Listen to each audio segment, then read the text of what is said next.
And we're up. Welcome to episode 9 of the End of Seeking podcast. Excellent. So, episode 9, great. First off, just apologies to anyone listening. My voice is, as you can probably hear, suffering from the last over vestiges of a cold and a cough that I caught. So, please forgive that. No. Okay. So every time we come to this, we're thinking, what are we going to talk about this week? What are we going to talk about this week? And we got probably a list of topics that we can quite happily talk about. But it's all about where the energy is for us. Right? Yeah, you can come up with a million things that we can talk about and have talked about and easily could talk about. But yeah, it's where the vitality, where the energy is. Exactly. And we don't know until we're here. Right. So I have a little jumping off point though, Mm-hmm. where there's little vitality. And a sort of few days ago, I got what did I do? I made the mistake, quotes, of getting into a Twitter debate with a materialist, which was quite interesting. Mm-hmm. And that went on, and I thought that's an interesting jumping off point for paradigms. Yeah. You know, worldviews, how we see the world, and the presumptions we have about it, and how, in a way, well, just okay. So here's the interesting thing. So I'll just follow it down the rabbit hole and see where we go with it. What the tweet that this guy had set off said something like, someone had made a comment about the soul, you know, and it was from a Christian perspective, but it wasn't that I had, you know, anything to say about. But the person who responded was something like, well, because it was about death, it was about the survival of the soul after death. Mm-hmm. And some scientific materialist had gone up there and said, well, you know, there's nothing, there's no soul, don't be stupid, there's just a brain, and when the brain dies and the body dies, then that's right, he said consciousness is a product of brain activity, and so when brain dies, there's no more consciousness, which I think is very much the consensus. This is it. It's the consensus view. And to a great degree, although... Not entirely. Well, you know, okay, so what pulled me in is his certainty around that's what got me. And I started to chime in, and we had quite a long back and forth. He was a pretty snarky guy in the end. And he was all talking about unfalsifiable claims and whatnot, and the absurdity of religious belief and whatever. And it was crazy because I got it was a bit mixed up, because I kind of half jumped into a conversation that he was having as a kind of debunking, let's say, you know, the Christian view of you know, the soul and afterlife and whatnot. Whereas I was more answering his certainty on consciousness. Right. Okay, I can't speak to what we might call the soul or experience the soul. I would probably contend, maybe we both would contend, that, let's say, spirit and consciousness are more or less synonymous. Mm-hmm. That's my experience of it. You know, I would call, you know, like I could quite easily say with, you know, experiential confidence, this is consciousness. Yes. Everything, all that is consciousness. I mean, that is. Yeah, I think where we get into the question of soul, to me, we're getting into more the individuation of the consciousness. Yeah. Of consciousness. It's not separate. It's not a separate thing. All is consciousness. Right. But we're getting into sort of the wave in coming out of the ocean analogy there. Yeah. And you know, to be fair, looking at the first tweet, which I'm sympathetic to, it still comes from a let's say a religious or spiritually dualistic viewpoint. Sure. Right? There's a set. There's in that kind of viewpoint, more often it's the case that there's a dualism between, let's say, God and the soul, or God and the individual God. There's two, and in a large majority of that tradition, they're never unified. Mm-hmm. They come into good relation, right. Let's say, or that but never the twain shall unite. I guess if you head more easterly in the churches, you'll find ideas like theosis, which is very much akin to the Eastern notions of non-duality, mm-hmm. which is to say that you are that, or through something like what they call theosis, I would say their version of enlightenment, let's say, is to come to partake of the divine nature, in a unified sense. Mm-hmm. Anyway, that wasn't your focus. No, we could go way down the rabbit hole in Christian theology, and that would be, which is something you have been doing. Yeah, which I have been doing. So, and maybe that's a story for another time, or not. I don't know. Maybe anyway. But I was more intrigued in the attitude I got. I had more in common with the Christian there than I did with the scientific materialist. Put it that way, much more. Mm-hmm. And his attitude to, well, I was basically contesting his materialist viewpoint, because even from a scientific perspective, all right, there's no material, mm-hmm. right? We call it matter, but matter is still fundamentally the vibration of underlying force fields in a unified field, ultimately. Mm-hmm. I mean, they haven't quite got to the most widely accepted formulation of what the unified field, how that would ultimately function. Quantum theory gets close to that mm-hmm. notion, but just the certainty with which he was concerned with the material world as an objective reality, and I was pressing him. Obviously, this was the great chasm. He's objective. His viewpoint is to evaluate the nature of the world. You have to look at it objectively, mm-hmm. right? But it excludes the observer. But when you include the observer, when your evaluation of the world is subjective, it's like, well, what's the nature of your experience directly? And some of the questions I was asking him, which he wasn't really given, he was avoiding, probably through habit, because he's an objective. His as I say, his evaluation of the nature of reality was about, it's something that you can objectively establish. But actually, I was kind of, well, what's your actual first-person subjective experience? And my main point was, is there anything in your experience at all, ever, that doesn't occur in your mind/consciousness? Mm-hmm. But this is the thing that, I mean, we've been trained culturally in our schooling system to not base our experience of life in our own direct knowledge and experience. We're taught again and again and again to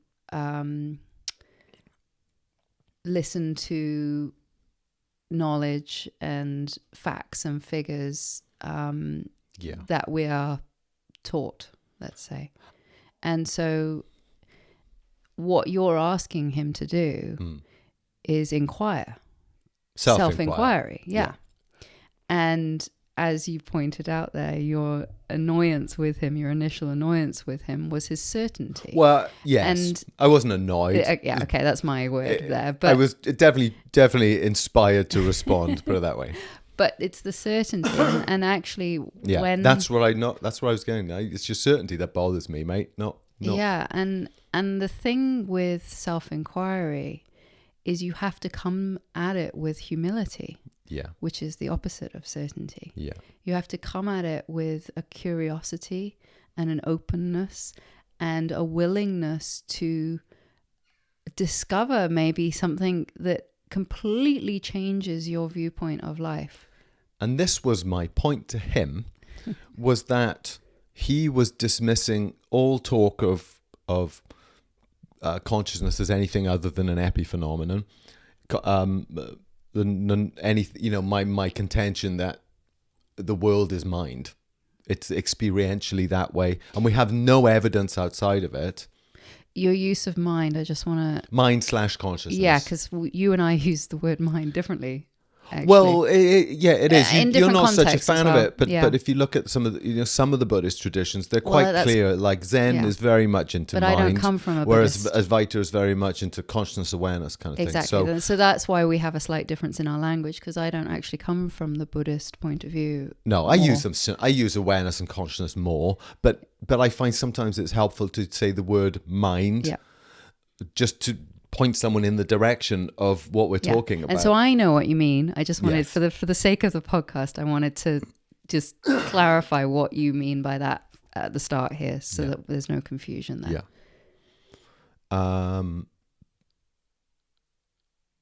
What were we? We were talking about how consciousness or mind is at the center point. Well, this was it. So, he was making, this guy was making... was so predictably dismissive of anything other than materialism, even though materialism, if the state of the art in modern science is not materialism. There's no material here. It is just interact from a scientific perspective. A good description, modulations of probabilities in a quantum field, and of course he dismissed any time. Oh, you're one of those quantum woo-woos.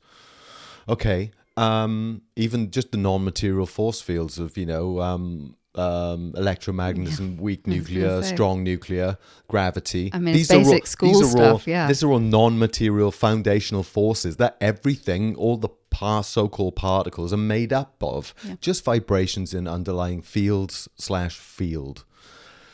So it's really interesting to see even a scientific materialist is out of touch with their own scientific... the state-of-the-art scientific perspective.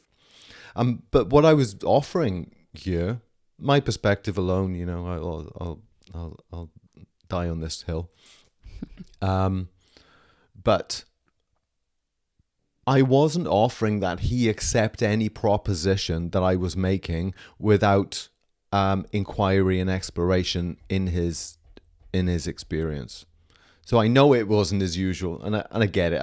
I'm not banging on the guy because he didn't buy my proposition. I could see where I can see where he was coming from, we had this discussion went on for a few hours actually, back and forth, various things, and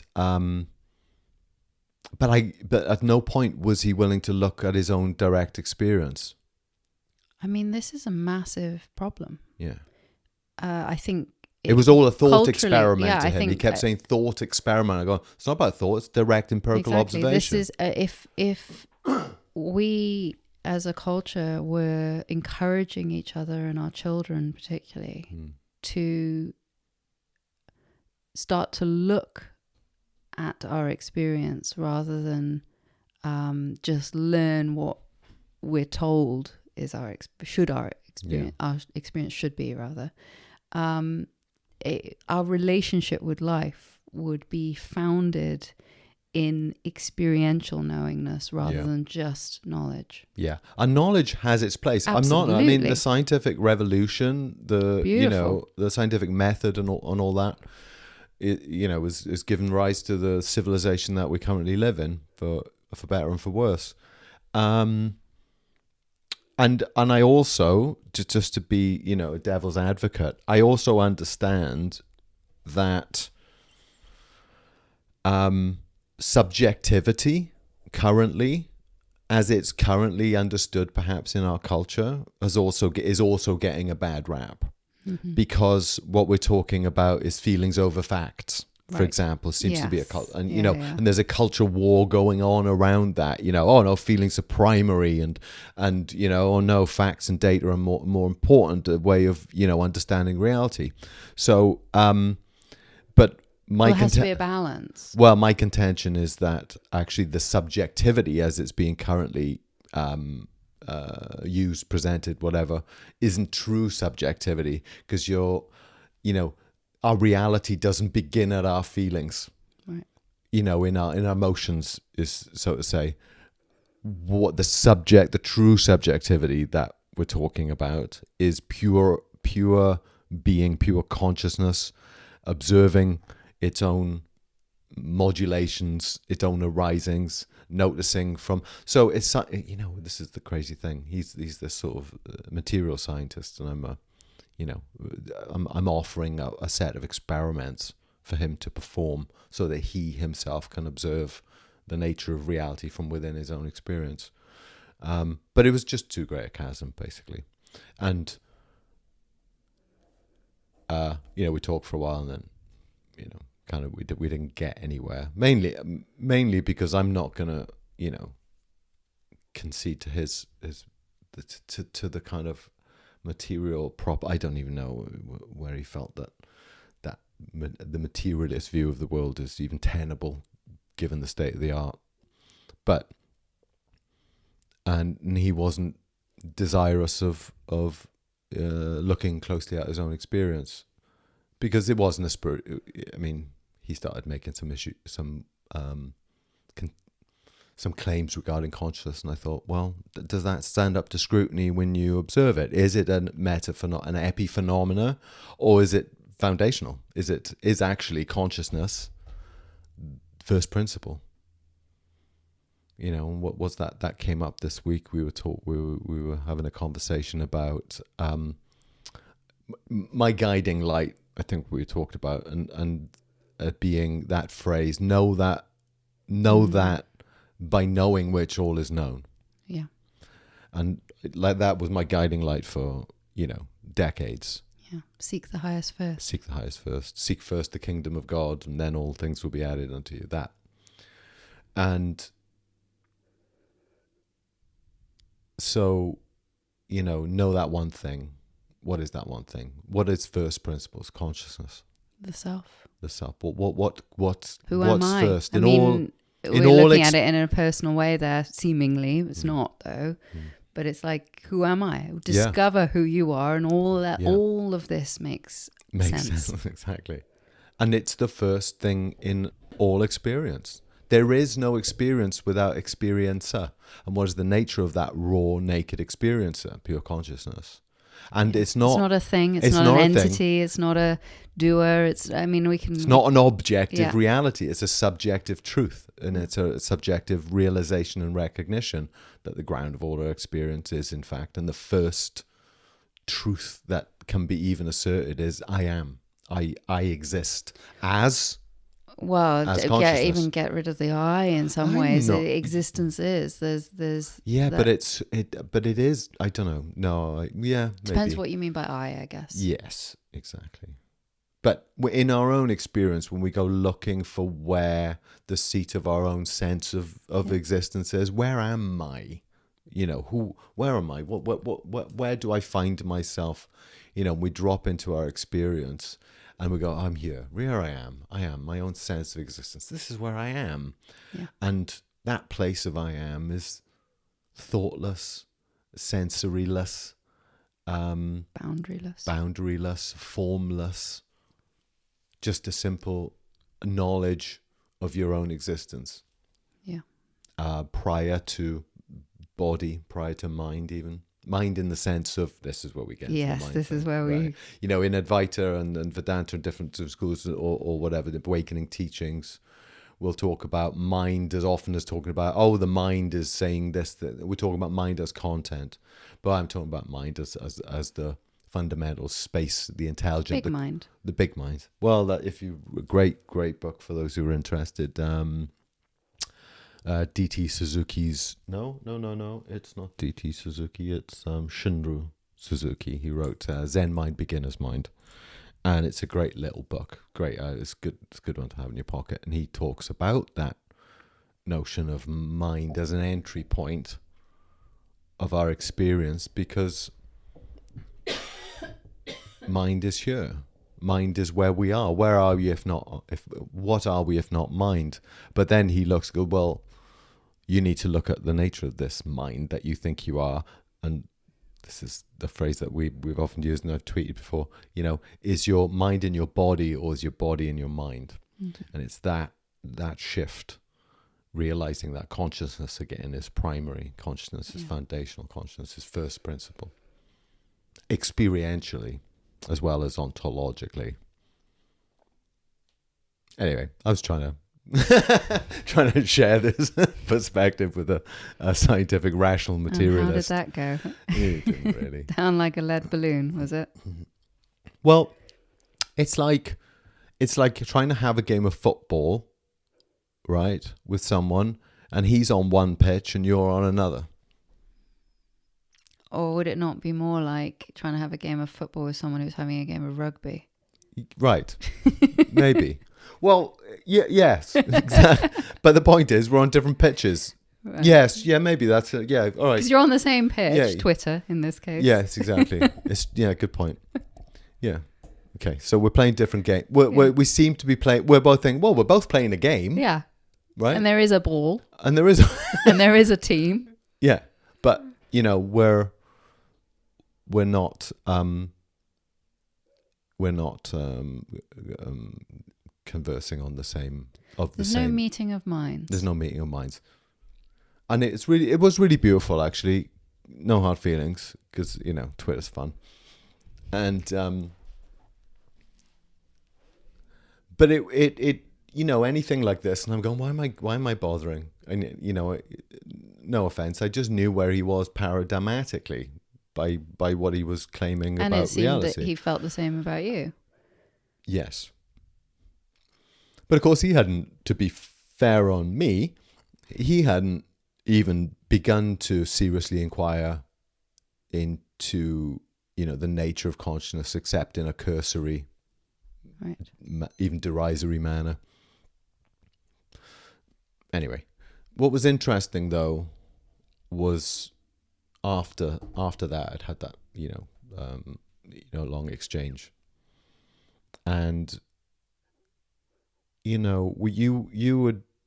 have different people you meet with. I do too, and sometimes someone will come along who is quite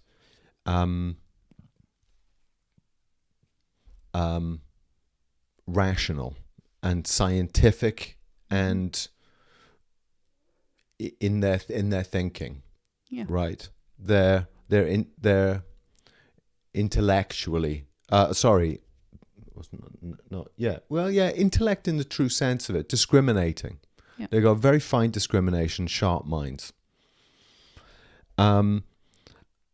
But that's not a hindrance at all. No, I was about to say that can be a really wonderful thing. I've worked with people where that is very sharp. It's beautiful, but the difference is whether someone is holding very, very tightly and therefore is very closed to their paradigm versus someone that is very open. I've worked with people who have incredibly sharp intellect, and I would say far, far, far. I fairly intelligent, but not. I mean, I would say I'm not that intelligent. I've worked with people who are really beautiful minds in terms of the intellect, and they've been so open and so using that intellect as this beautiful tool to inquire.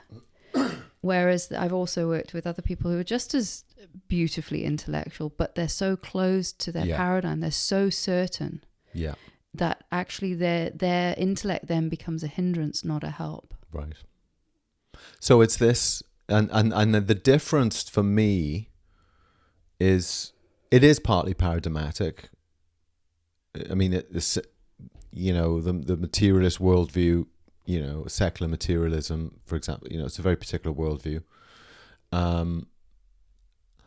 But what we're talking about ultimately is beyond questions of paradigms and whatnot, because you can approach this in a scientific way. In fact, I argue it is a scientific. Self-inquiry is entirely based on observation. Yeah, I agree. Pure, untouched observation. Yeah, which is often why in sessions I often will use the word hypothesis. Let's put this hypothesis into the mix. Yeah. What if this? Yeah. And that's a jumping off point. It's not saying this is how it is. This is like, let's just put this into the mix and see where we go from there. Right. So a true scientist, meaning someone who does approach reality rationally, with an observing, experimental, curious mind, comes to any experiment, let's say coming into a session where you're going to engage in self-inquiry together.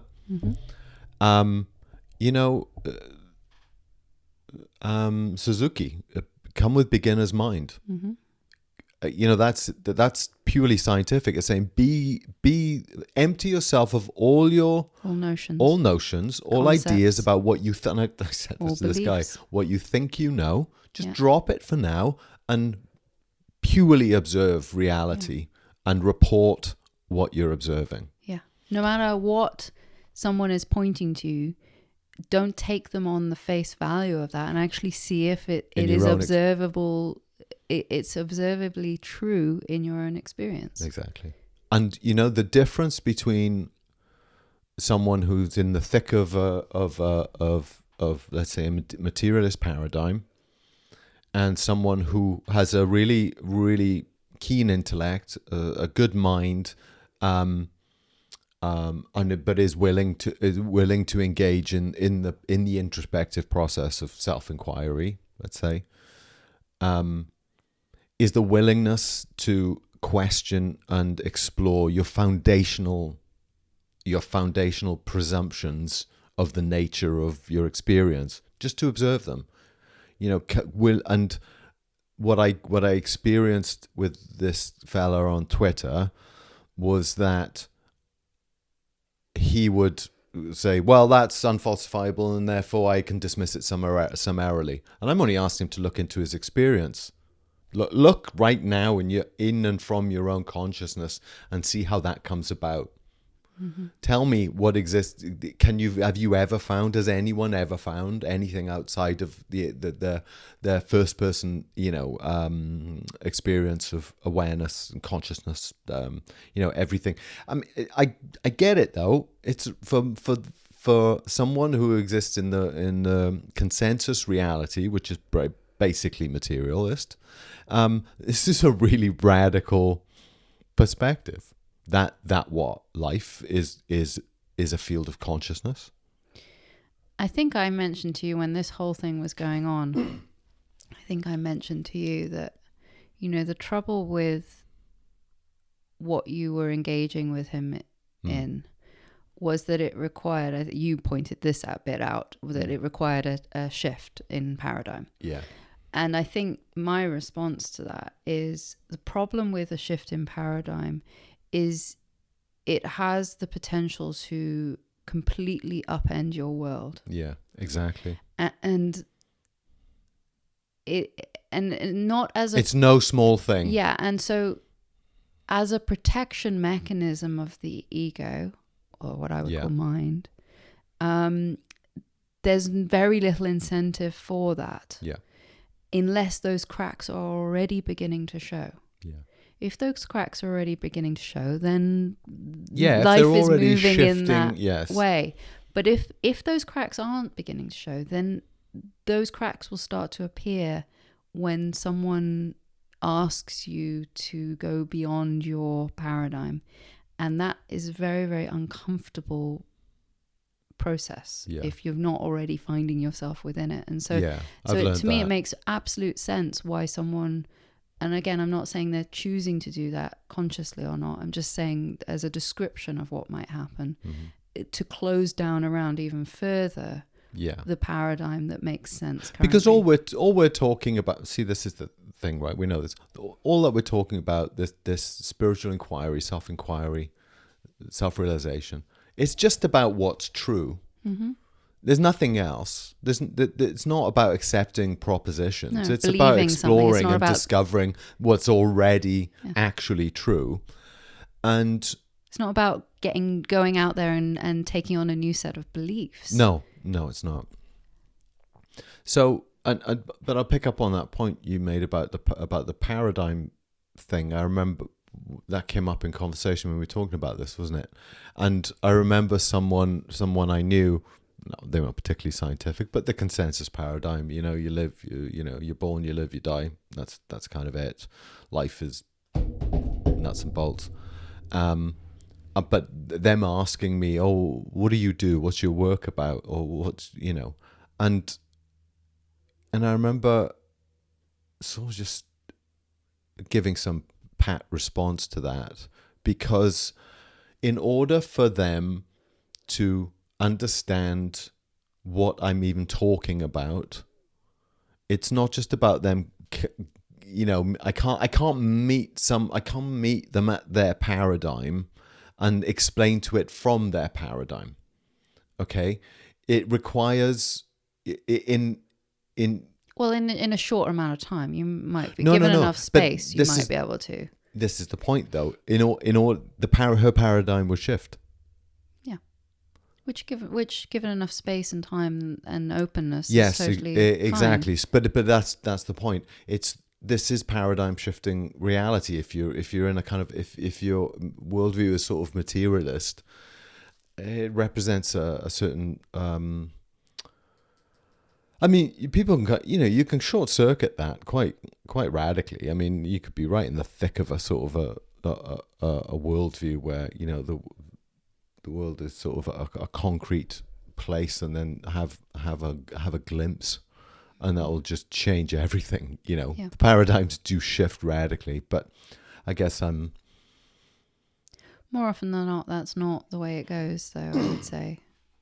We're talking about paradigms here, but, another way of putting this is in terms of spiritual awakening, to go from the belief in the self as a mind-body entity, right, to the paradigmatic shift, which is not just a conceptual shift, is a whole system shift. Yeah. Energetically, all of it. Yeah. Shifting to the recognition of, oh, I am not a mind body. I am consciousness itself. I am spirit. Yeah. I am, awareness. Yeah. The being, divine. the field of being itself. Yeah. All of these words can be used. Yeah, so it was just interesting to see, but just seeing also in contrast to that closed circuit that this guy sort of represented, and I could see the points where I would ask him something and he would turn back in on, you'd either dismiss, deflect, deny kind of things, and he wouldn't even trying to kept calling him up on it, going, hey, you're deflecting there, you're denying there, you haven't answered the question I posed, and I'm in goodwill here, I'm good faith, I'm trying to explore this. But if you look at it non-personally, as in just looking at it as a system, his system was protecting his paradigm. Yeah, and honestly, but here's the thing, all right, so often we come in, we'll have like I'll sit with someone and they'll come out and they'll be, and I was too, okay, so I'm not gonna single people out as this isn't pathological wrong or anything, but it represents a certain dynamic that most people, all they know is mind and content of mind. One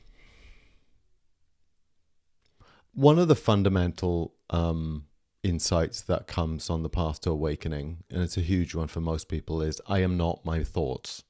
Yeah, that's like the first. Right, I'm not my. So I'm not going to use one of the first recognitions. Yeah, I'm not my thoughts. Who am I then? What am I? And that's a huge shift. Yeah. But if it's like this. A lot of people come to this work, this inquiry, this spiritual, introspection, and they don't even know it, but they're expecting the answer to come from the mind. Mm-hmm. And so this is an analytic, let's say, exercise, so awakening, self-inquiry is an intellectual or an analytic thing, and somehow they think it's going to come from the mind. Why? Because they haven't yet discovered that they're not the mind, and that there's this space of being, awareness that they are, and that's what we're looking for. That's where your quotes answers are going to be. But you keep running around. If they're intellectual, and analytic, they're looking for the answer there. They're asking the questions there. They're looking for the answers there. Yeah, they think an answer is going to come up from the mind. Yes. When actually true self-inquiry is about dropping a question into the heart of being. And actually from there, observational truth shows that neither the question nor the answer are relevant. And actually it's a spotlight on beingness itself. Yeah, from beingness itself. Yeah. Awareness, knowing awareness. Yeah. So, and it's tricky to. My point is that mind, then the functioning mind, then the analytical mind becomes a closed circuit that can't imagine or see anything outside its own existence. A dog chasing its own tail. Exactly, and it's only at a certain point you can get beyond it and have that moment of recognition that, and I've had. On my path, it was a big part to recognize, the truth I seek isn't in the mind. Yeah. So where is it then? You hear this again and again. Actually, it came up yesterday in a session of where, that point at which the mind can't go. So the mind, you use the intellect and you use the mind, and it filters down, gets more and more subtle. The answers, the clarity of the mind is revealed there. And there comes a point where the mind can't go. Yeah. And actually that is the jumping off point. It's like the mind has to see its own limits almost. Yeah. And that's the point at which I would call it, and it's not a phrase that everyone would use, but that's the point at which we're open to grace. Indeed. It's like that's the point at which the true self shines through. Well, we as ego mind get out of the way. Yeah. And have the humility to go, I don't bloody know. Well, it's seen through at that point. That point that I'm talking about it's there, still a leap of faith, though. It is a leap of faith. It absolutely is a leap of faith. To put the only reality you ever know, which is mind and concepts and analysis. Phenomenal arisings. Yeah, exactly. And, ego constructs and self-image and all that. The only self you've ever known, the only security you ever know, to put that all down. Yeah. Or to kind of, because that can feel like self-annihilation. Yeah, death. Because the identification is with that. The terror of the ego feels its own death, and so that's why people can come to this experience, and it's not an intellectual experience only. It's a felt experience of I'm going to die. Yeah.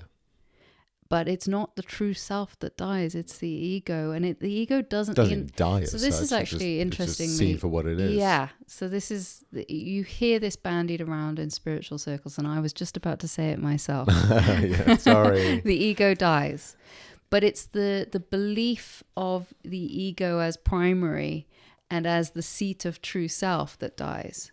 Yeah. So it's not that the ego actually dies. No. But it's seen through. It's seen for what it is.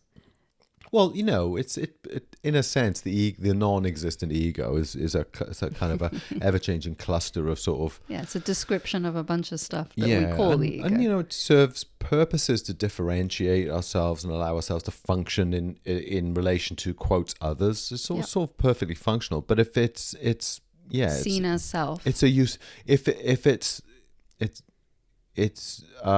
a usurper. And, you need the return of the king. We've talked about this before, mythologically, it's the return of the king that restores the kingdom and saves it from the usurper. Lord of the Rings, anyone? Anyone? even though the mind identifies this problem, quote, spiritual problem, doesn't mean it's going to provide the answer. The mind can point beyond itself. That's the point. And that's the teaching. That's the method. That's the way back home, is to be a finger pointing at the moon. That's the principle. The mind is the finger, the moon is the transcendent. And of course, you're field talking about of mind being. now, the way I would talk about mind. Exactly. You have to keep up. Keep up. Yes. How confusing. So yeah, it's all very edifying. The ego is a tricky customer, particularly as it doesn't exist. It's rather slippery for something that Yes. doesn't exist. Yeah. But, this whole thing showed me, anyway, that this inquiry, this awakening path, this exploration can only really come about when it's due. Yeah. And we have another sort of friend that we have, and he's an awakened guy himself, and he talks about, but he's got a bit of a bugbear about bad teachers and bad teachings blocking and preventing other people who follow them from getting it. Yeah. And I fundamentally disagree, because not to say that there aren't bad teachers and bad teachings around. Plenty. But can anyone block your awakening if it's due? And can anyone bring it about Well, and if who's it's the not? anyone? Who's Right. Can the anyone, entity anything? that, yeah. Right. But, is there any power that can prevent you if you're ripe to see it? Mm-hmm. And can it bring it about if you're not? And And it I know also this from my experience. Absolutely not. And it also posits that awakening comes about in a certain way. And if it did, everyone would read exactly the perfect teaching, right? So if someone's written down or said or Yes. or is the perfect teaching, embodies the Yes. perfect teaching, that by that measurement or that idea, that means that anyone who came into contact with that teaching, Yes. Would that immediately be it. awaken. Yeah. And Just it no. life shows that that's not No. true. So it's not about the teaching or the teacher or even the student. Yeah. It's about the intellect of the student, the devotion of the student. All of this it's really about ripeness. It's non-causal. Yeah. It's a function of unfolding. Yeah. And grace, let's say, for want of a better word. But there's a loud pigeon outside. Yeah, it's a function of ripeness. Yeah. And, that can be, as a message to a seeker, can be either liberating or deeply, Disempowering. profoundly frustrating. Yeah. Yeah, and I think it's depends on whether how strongly they see themselves as the doer. Yeah. That will be very frustrating to hear that. If there's a glimmer of recognition beyond that, then it will be further liberating. Yeah. I think the comfort, in a sense, is that for a seeker who is suffering, because seeking, in my experience, was a form of suffering, or at least the result of it. Just the so I mean, I use the word suffering in its most Buddhist sense, just unsatisfactory.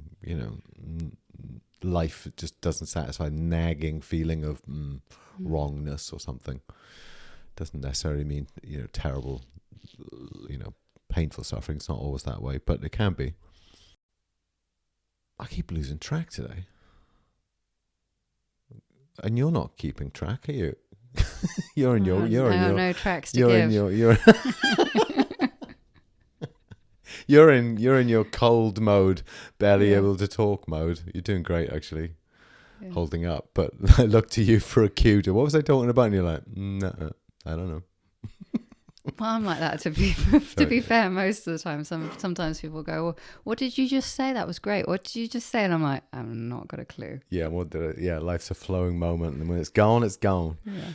So no, what I was gonna say was the comfort, let's say, to a seeker is that the work is always at hand. It's always happening. The unfolding, the unpacking, the development, the growth, the evolution of who and what we are. My view is that the reality as we perceive it is an enlightening machine. It's like, we are, quotes, we are here, and the world is organized and orchestrated to awaken us Mm-hmm. to the truth of our nature. That's that. And we're not here to, some are, to have comfortable, happy, normal, quotes, normal lives and live a, but, or it can look that way for a while. Yeah, I was going to say, you could argue that the two aren't, it's not one or the other. But the time scales of this stuff can vary greatly. The time scales can vary. I'm not talking about even a human time scale. I think, Exactly. not a single human life time scale. We don't really know the depths and, of we don't quite understand the whole nature of what we would call like rebirth, reincarnation, that kind of stuff, and the development of what we might call the human soul. It's time bound and timeless. I think it's probably quite strangely fractal because it's a function of consciousness. Anyway, here we find ourselves, and many and most people live and die without really much thought to ideas like liberation or moksha or enlightenment or whatever you want to call it. They live a conventional material life. That's demonstrable. That's not saying, everyone, but I'd say that you don't seem to agree with that. I'm not saying that growth and evolution isn't happening. Yeah, so that's but what not at that accelerated rate that tends to happen when one gets close to non-dual awakening. Yes, I would make the case. I agree with you there. Yeah. And that's what I mean about different timescale. Someone may be at a different part in their path. Oh yeah, I'm not knocking it. I mean, we are where we are. Yeah. And but I do see that in the world, most people aren't interested in seriously concerned with, let's say, spiritual matters or matters of awakening, or they're not questioning the nature of reality in a deep, fundamental way. Who am I? What am I? What the hell is going on? That is not a question on most people's minds. Absolutely. Yeah. And that's fine, because that's where they are. Because when the ripeness comes, I would make the case that when the ripeness comes, then those questions start to be asked, and the inquiry begins, and the seeking begins, and before you know it, you're down the rabbit hole of who am I, what the hell is all this? And you don't choose that path. No. It happens. It's a happening. It happens. Yeah. You can resist it as well. I've seen plenty of people, even at certain points. For me, I've definitely been. It's happening, but they're resisting it. To that. Yeah, for sure. And actually, the resistance is just as much part of that. Yeah, you don't even know you're resisting half the time. Yeah, but even if you do know you're resisting, that teaches you just as much, and that is as much part of that path as not. Yeah. There's every part of it is it. This is it. This is it. I know that you are that stream of life, and you can't pull yourself out of it and separate yourself from it conceivably. Everything that happens is part of the total movement of being itself. Yeah. And it's that idea that why does something happen? Well, The Yes, only real Martyn, answer, why? the only real answer is because everything Yes. comes to bear on any moment. It's so completely connected, so completely interconnected that why did this happen? Big Bang, right? Kind of answer to that question. How far do you want to go back? Yeah, exactly.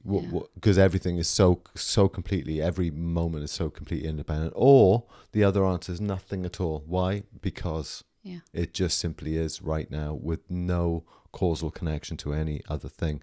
But there's a unmanifest intelligence that's unpacking or manifesting, meaning showing, its nature in a time bound, 4-dimensional way.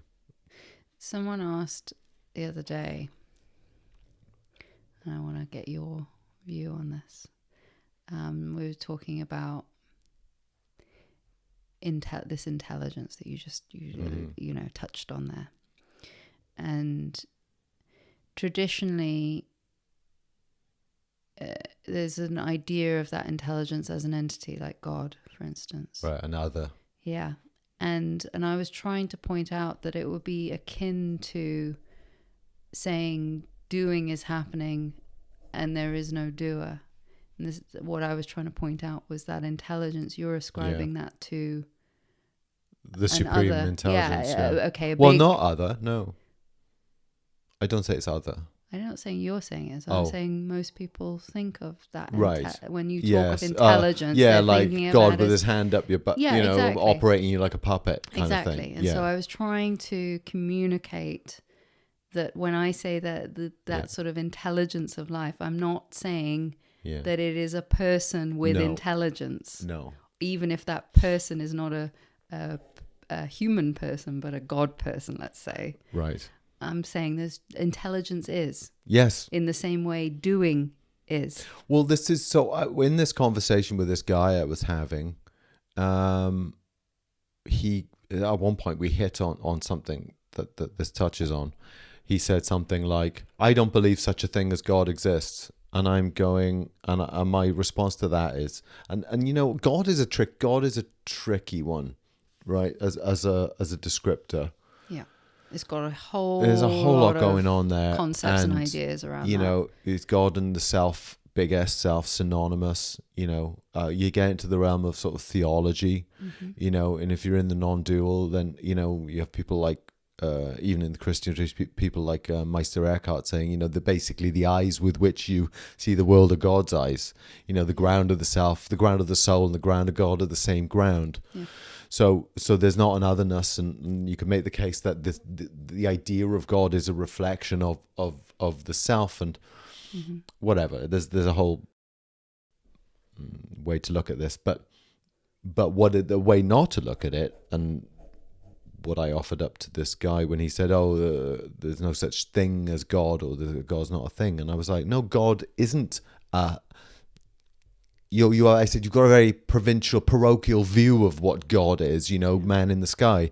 And what's that quote that, I've heard the Christians, contend against, straw man arguments against the existence of God. It's like, well, I don't believe in the God that you think I believe in. Right. I don't have a parochial view of God. And so I was saying, God isn't a being among many. God is being itself. Right. In the same way, we are not a mind body. No, we are being having a human experience. Yeah. So it's that. It's like not God as like a Zeus kind of God, or a great sky God, but as God as the very nature and fabric of the intelligence of being itself that we also are, and are. Yes, you kind of gets it's tricky to where to demark, and some theologians have done it well, and but also if you look to the east, look to the kind of the Vedic and the Hindu and all these viewpoints. I mean, I'll count out Buddhism because they're sort of atheistic. No, it's not that they don't believe in God; they just don't believe typically that the notion of God is relevant to human liberation. Right. So they don't really go there mostly. there's lots of sort of Buddhas, the pantheons of Buddhas who, tend to border on the sort of theistic, or but then not this idea of the absolute God. It's not particularly, but I just love. This might be a discussion for another day, actually. The difference, the nature, the both andness of self and God, right? I mean Atma and Brahman. If not now, when? Well, I look to the Mahavakyas, which are I think derived from the Vedas. There's a bunch of them. Mahavakyas, great sayings about the nature of reality, and some of those, are things like Aham Brahmasmi, I am totality. I am, yes, I am that totality. They point to the absolute nature of reality. There's sayings that point to that, and of course, one of those sayings is, I am Atma Brahm, which is to say, Atma, which is the, let's say, quotes, individual consciousness, the self, big S, self, is Brahman, the universal, God, self, whatever you want to call it. They're the same. And that bit confounds the mind it confounds the mind. Well, because it goes beyond the mind. Because it goes beyond the mind, and you were trying to, let's say God and the self, are they synonymous? But I'm not God, but I'm, we share the nature. I partake of that, the nature of there's nothing but consciousness. Is God a construct? And yet still we find ourselves in devotion, and many teachers. Nisargadatta, he loved his kirtans, and you read the Avadhuta Gita, I think it is, or one of the Gitas, which says, "Know this, surely it is by the grace of God that the being awakens or starts seeking towards his non-dual nature." It's a tricky thing to capture. I mean, in my own experience, this is something that has become more and more part of my life, is this devotion and recognition of what I would call Divine Mother. And one would say, well, how does that work? Surely there's non-dual, right? Yeah, there's no two. Yeah. But it's like I am that as well. Yeah. It's like that devotion to a seeming other, or a seeming God, or a seeming goddess, or whatever it is. It, from the mind's view, sees two. From the self, sees only one. Yeah. So when I sit and I'm in sort of my contemplative space, the experience, generally, the experience is as much I'm existing in the ubiquitous presence of God or the divine, as it is I am abiding in the fullness of the bliss of the self. Those I find to be just synonymous. Yeah. Experientially synonymous. Experientially, yeah, exactly. So, however you cut it up in the mind, so it's experientially not, it is union. The heresy would be to say I am God, right? And there's that to use the kind of those sort of those terms, that I wouldn't find that to be correct in that sense. But yes, to be fully immersed and unified with the presence of the divine is as much to me I am the self enjoying my own blissful nature. Yeah. Right? Yeah. Something like that.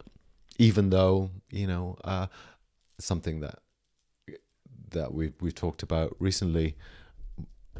I don't know if we might have talked about it on the podcast. I was kind of pointing at, on my path, in my experience, there was certain extracting certain principles. What did it take, to sort of get from, the sort of unknowing field of suffering and to, a kind of an awakening. What helps, and I was talking about meditation, was a huge, and again, symptomatic as well as nominally causal. But, meditation was huge. Then self-inquiry was a really big part of it. Study, obviously, and introspection generally. And also in the end, the place of transmission, spiritual awareness of spiritual transmission, and using spiritual energetic transmission to sort of attune to that level of life. Yep. But prayer. Yep. Not that it was as dominant as let's say meditation, self-inquiry, and that kind of and that those were definitely the big movers, let's say. But there were a lot of key moments where there's a sort of a prayerful relation to inner life. And who are you praying to? There's a great line in the Ashtavakra Gita where the king, I might have even mentioned this, God, I don't know, do I repeat myself very well? I repeat myself. I'm large. I contain repetitions. Where he says, so the sage meets the king says, "What's the nature of reality?" And the sage, Ashtavakra, this broken, bent out of shape sage, and he enlightens the king. He just he truth bombs him, and in the moment he wakes up, and this Ashtavakra Gita is the discourse between the two. But the king goes, "My God, not my God, but wow, I'm the self. I am the boundless source of all creation. I am the one, the singular, without a second. Mm-hmm. I am that. To whom shall I bow?" Mm-hmm. Oh my God, that blew me away. Because there's two aspects to that. There's one which is to whom shall I bow, because he's recognizing that there is no other. Where there is no other. Yeah. But what I take from it also is this impulse to want to bow to something. Yeah. He couldn't find anything, but yet he wants to bow. Thank you, the gratitude. Thank you, the gratitude and the devotion arises up, even though where are you going to put it? It's the self, it's the singular oneness. Yeah. It is, yeah, it's the just nature the arising, of the divine. The spontaneous arising of gratitude in itself. Yes. And we associate that with I am grateful. Yeah. And grateful to something for else. something. Yeah, it's like, so there's the I, there's the gratitude, and then there's the object that you're grateful for. But it's just like love, though, right? I mean, it's that idea that people often feel that love is in the object. Yeah. Oh, I love her, him, because her, him. And it's like, no, love is the subject. Yes, we attach it to these objects, but love arises, and it's true though. It's a habit. We want to hang it somewhere. I love, and actually, it's worth look at your experience if you get like this little impulse of love arises in your heart, and you'll want to put it somewhere. But actually notice that it arises from nowhere without an object, and that's the thing. To whom shall I bow? And in that, there's when the attentiveness is turned towards love itself, that love becomes universal love or unconditional love, because it is not bound to an object. It is free to permeate and radiate from all to all, from all. Yeah, absolutely. So that power, let's say, of prayer is this natural impulse that arises as nominally separate beings in a world of others, let's say. And there can seem to be a conflict, but I think it's more linguistic than anything else. Because we're so all, much stuff. Self is self. It's undivided, singular, without a second. And yet, this is the self talking to the self about the self. It's from the self, as the self, for the self, to the self. Yeah. So that's kind of cool. But yeah, but I there was a point in my towards the end of my seeking was very very close to the end, and was this absolute fervent prayer, like a focused, fervent, deep prayer. It was in the form of a fire ceremony that we did in India. But it was pivotal because it was all my desire, intention for freedom, liberation was concentrated into this prayer. To whom? Doesn't matter. Doesn't matter, but the prayer was there. And pretty shortly after, my seeking sort of ended. So that was a big part of it.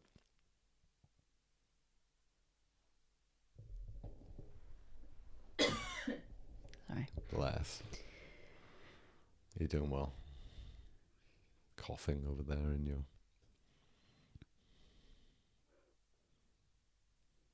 It's funny when the resistance to illness has gone. Right. It's like everything is experienced within that bubble. Yeah, it's its own thing, isn't it? Yeah. There's these processes going on, and we're so quick to judge. Yeah. Judge it, and then that judgment comes the suffering of it. Yeah. Like, I don't feel like I'm suffering it. I mean, there's a bunch of symptoms, sure. Some of them difficult to deal with in terms of daily life, sure. Well, yeah, if you're trying to do something else, and sometimes there's sort of intractably, discomfort, intractable discomfort. But in the moment, but it all passes. It is, and actually, if there's and this is sort of can be applied to everything, actually, that if there is a sort of a welcoming or an openness or a dare I say it, love of all that is arising in life, this is where it's like, for me, and this language is hard for people to get their head around, I think, but it's the language that feels right for me anyway at the moment. It's like there's a sacredness in even this. Absolutely, yeah. In even this cold and this cough and whatever it is that's arising in life. It's like, it's to see that life doesn't waste a breath somehow. No. It's in every moment is life's breath, breathing, and we easily judge that which is arising, and we put it into the nominal boxes of good and bad, and in those nominal boxes is where the relation is born that says right or wrong, and where the relation of separation is born. And actually, when all of that drops and all that is left is just this one unending ocean of experiencing, all of it is part, and therefore that's where the word sacred comes in. All of it is just what must be. Yeah. Including this is the radical nature of what I would say, including if there is even any suffering or is any resistance or any of that. I think, I remember watching series of lectures by Thich Nhat Hanh years ago. And he was talking about wrong notions that needed to be thrown away. I love the way you said that it's not sufficient to drop wrong notions. You have to throw them away. And he's a really beautiful teacher. But and one of them was birth, life, and death. And he had a beautiful, a very particular approach to his teaching, and he called it interbeing. that everything was so intrinsically interlinked that nothing really lives, dies, or is separate from anything else. Like well, that's the same as science talks about energy. Energy yeah, doesn't it's just isn't again, born it's or the died. It just changes. ocean of being, changing forms, and but the idea, and I really this for me is a big one. This for me is a big one, and it's life and death. And because the reason I know it's a big one is because when I even start to talk about it, I feel like I'm kind of pushing against a consensus view that measures our suffering only against a lifetime. Mm-hmm. And because if we believe that we are born, we live a life, and then we die, and that's really it, then of course every moment of this should be great, right? Should be perfect, should be free of suffering, and suffering itself is an imposition on the fact that we've got such a short time, and so all our sufferings are seen in the light of what I think is a really desperate view that we live, we're born, we live, we die. It's just not my view. It's not my experience. I see this body, this being, this manifest, experience as an endless flow of experiencing. One day this particular mode will, let's say, collapse. Will it yield to something else? Maybe. Will it change? Maybe. Will it just never arise again? Maybe. But I am. I exist beyond it. I am not it. It is me, but I'm not it. And that perspective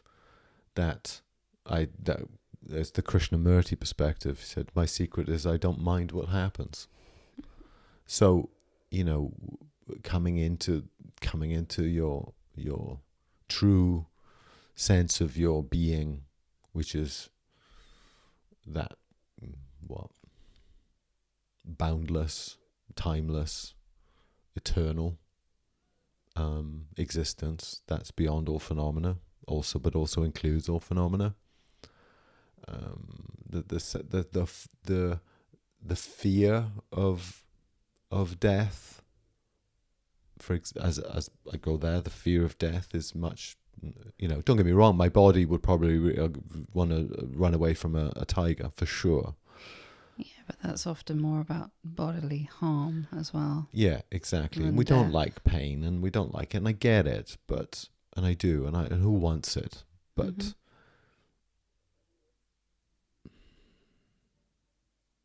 so we had, this someone, our mutual friend who I used to have conversations, spiritual, fencing matches with. And which started on Twitter. He's a good guy. I like him. But we get to a sticking point where he says, I say, the nature of reality is consciousness. This is consciousness. This is non-material. It appears to be material, or we call it material, but it has no materiality at all. It's simply, the interaction. It's consciousness, I say, or from a scientific point of view, the interaction of force fields and whatnot, fundamental forces. But there's no materiality here. There's not really. This isn't the same guy from the other day, by the way. This is a different guy, yeah. But he go, yeah, sure, but it all feels very concrete when you get hit by a bus. Yeah. And you know what? He's not wrong. He's not wrong. But he used that also to sort of deny a truth because it was difficult to bear for him. Because I think he had an accident. Bless him. I think he had an accident where he hurt himself, and it was quite painful. It's probably quite traumatizing, and it is because I've had. Well, so this is the viewpoint that I often come from. It is both. It is both, and the denial of the humanity and the experience of the body is just as much troubling to me as it is to deny the underlying primordial ground of being. It is both. One is a temporary experience. The human experience is a temporary experience, consciousness experienced as human temporarily. And or on that level, all the laws of nature of that level, for instance, gravity and, buses and all the rest of it, are true on their level that we can experience bodily harm, that we can experience psychological things. For sure. All of this is very much true on its own level. But the trouble comes for me where there is a forgetting of the deeper underlying permanent, let's say, reality that isn't bound in the same way by these temporary relative experiences. And so for a lot, the first stages of spiritual awakening is very, very much focused on that transcendental recognition, the transcending of the personal, the transcending of the relative, to the deeper recognition of our true nature. But as in with the case of many out there, there can be a stopping of that at that point, and a subtle denial, ironically a subtle duality with the relative aspects of life. There's a thing that popped to mind. I really appreciated, always have and still do, appreciated the core of Buddhist teaching, well, at least in certain schools, which is the focus on suffering as a problem. And even though I think it's like the Diamond Sutra or something, where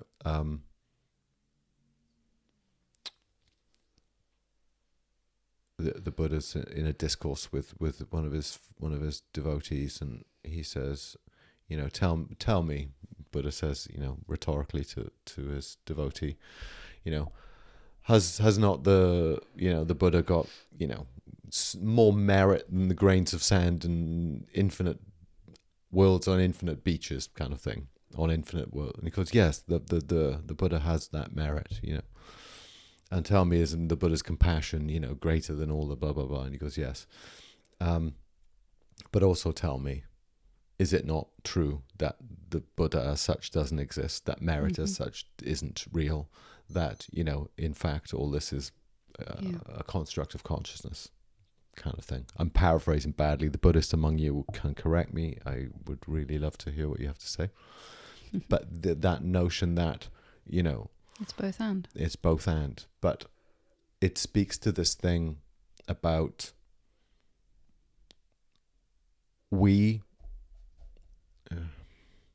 there's so in as I understand in Buddhism, there's the category of sentient being, which is basically a person who believes themselves to be a person, but is actually ignorant of the fact that they're not a person and that they are in fact, the self. I'm mixing things actually, because the idea of the self in Buddhism is not quite what it should be. But anyway, the point is, you can say that someone is deluded, right? We could be deluded into believing that we're an ego and believing that we're a person, believing that, but suffering in itself is something that can't be dismissed. It's real and you have to contend with it. You can't just say, oh, that's an illusion, right? That's just your ignorance speaking. That's the suffering itself. The causes aren't always clearly seen, let's say, from that point of view, and they might be misattributed. They often are. Oh, it's this, that I'm suffering because of this. Well, actually, you're suffering because of that. But I'm not going to deny your suffering. I might contest your causes, but your suffering is true. And so it's really unkind and cruel and lacks all compassion and love to deny someone's report of their suffering. Now, again, causes what they attribute that suffering to is a different consideration. But we can't dismiss our own or other people's suffering. It's real. We can't dismiss. It's temporary, on the but it's real. Exactly. You can't dismiss the humanity of experiencing on its own level. And I really like that thing that and it's slightly related in a sense, but something that Ram Dass kind of said famously, we're all just walking each other home. Yeah. You know, and I love that, because how do you contend with the suffering of other with, you know, you don't dismiss it because, oh, it's an illusion. Yeah, there is no other. I'm not dismissing the fact that you don't exist. This guy got hit by a bus and it's really horrible and painful. I'm not dismissing that. Doesn't mean that that whole thing isn't still arising and is made out of consciousness. Yeah. And it's a real experience while it's there, and it's difficult, and we all have difficult, things arise, and we call it different categories of suffering. It's true, but you can't dismiss it as illusion, because the suffering remains. You know, you have to, maybe you can contend with the true causes of that suffering, which is proximally grasping and craving, and ultimately ignorance of one's true nature. Yeah. And resistance actually to what's arising. But even... Well, it's interesting you say that, because I had a conversation with someone the other day, and I'm not going to get into all of the conversation, but just this thing of grasping and resisting. And for me, on the surface level, grasping and resisting cause suffering, right? Sure. But even grasping and resisting, when not identified with, there is no suffering there. So it's actually the identification that is the problem, not the grasping or the resisting in itself. Right. It's the I in there. Yeah. The small I in there that is the cause of the suffering, not the so it's, I use the analogy of like a baby grasping its mother's finger. There's no I in there. There's just grasping is happening. Yeah. Resisting. If there is no I in that resisting, there's no small self I in that. It's just that contraction that we call resisting is occurring. So it's not...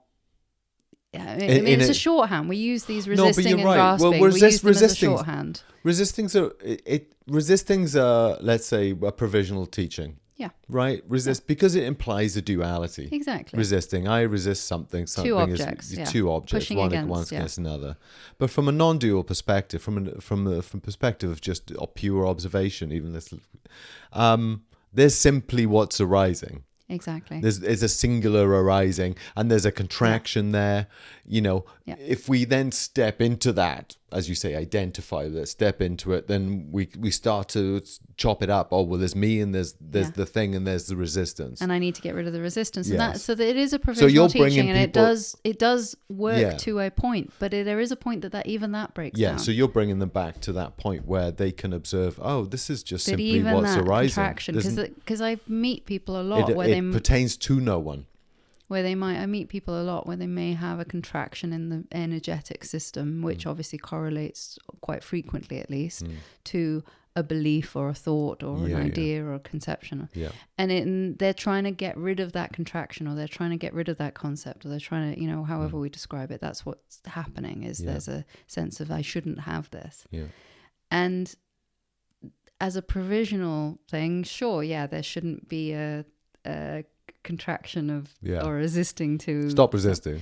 Right. But in the deeper sense of it, that is just, we're judging that as an arising.